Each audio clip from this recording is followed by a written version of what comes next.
Produire de la chaleur en milieu urbain tout en respectant certaines normes en matière d'environnement, c'est le défi que tentent de relever bon nombre de collectivités publiques. À Lausanne, on ne déroge pas à cette vision, grâce notamment à la géothermie urbaine.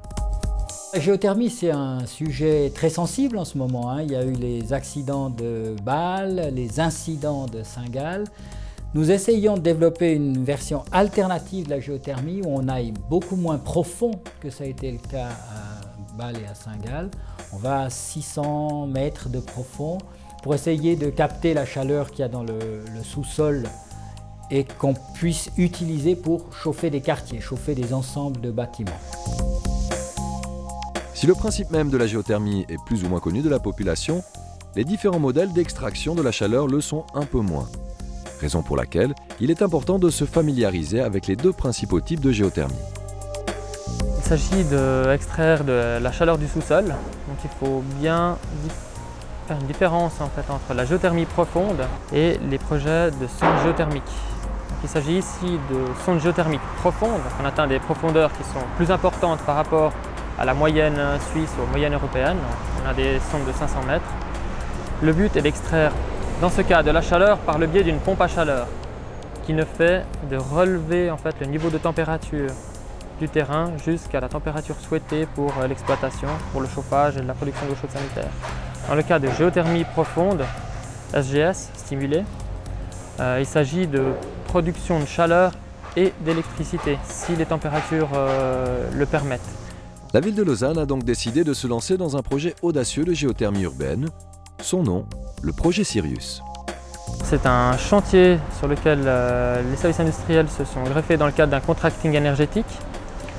On va investir en fait pour réaliser une installation de production de chaleur qui va produire la chaleur à travers des pompes à chaleur reliées à des sondes de 500 mètres. Pourquoi des sondes de 500 mètres? C'est que sur cette parcelle, la surface à disposition était plutôt restreinte et le seul moyen pour atteindre des coefficients de performance assez élevés et garantir une production de chaleur nécessaire à satisfaire les besoins de ces 4 bâtiments, c'était de descendre à 500 mètres.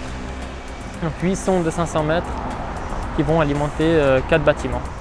Grâce à cette intervention en milieu urbain, la ville de Lausanne pourra mieux cerner les possibilités de développement en termes de géothermie. C'est un projet qui nous permettra de vérifier déjà la faisabilité de réaliser des sondes à 500 mètres, donc d'implanter des sondes à une profondeur de 500 mètres et ensuite de pouvoir les exploiter et vérifier leur fiabilité. On va monitorer ces sondes géothermiques avec des fibres optiques, avec d'autres systèmes de mesure qui nous permettront d'évaluer la performance des sondes, ce qu'on appelle en général le coefficient de performance de la pompe à chaleur, qui est un peu le rendement, si vous voulez, de l'installation, pour ensuite éventuellement prévoir une extension sur l'écoquartier. C'est un projet pilote qui découle en fait de la volonté de réaliser un écoquartier aux Plaines du Loup, qui a l'objectif d'atteindre la société de 1000 watts à l'échelle de l'écoquartier. On arrive, pour dire, à être concurrentiel avec une chaudière à gaz, sans tenir compte non plus de l'augmentation prévisible du gaz d'ici à 50 ans. Il faut dire que la durée de vie de ces sondes, elle est estimée à 50 ans, mais on n'a encore pas assez de recul. Donc ça fait depuis déjà une trentaine ou quarantaine d'années qu'on installe des sondes géothermiques et puis on n'a pas de retour, je dirais, sur le plus long terme. Mais ça veut dire que jusqu'ici, elles ont tenu. Au-delà de l'impact environnemental, la ville de Lausanne doit également cerner les possibilités d'approvisionnement en chaleur sur une longue durée. Pour y parvenir, les professionnels peuvent s'appuyer sur des outils technologiques performants. Pour le dimensionnement du champ de sonde géothermique, en fait, on a des logiciels qui nous permettent de simuler l'exploitation du champ de sonde. Et on dimensionne le champ de sonde pour une perte de température sur une cinquantaine d'années d'environ 2 degrés. Et c'est cette valeur qui nous permet en fait, de dimensionner en termes de longueur totale de sonde, différemment répartie si on utilise des sondes plus profondes, donc on aura moins de sondes, ou alors un champ de sonde avec plusieurs sondes mais moins profondes.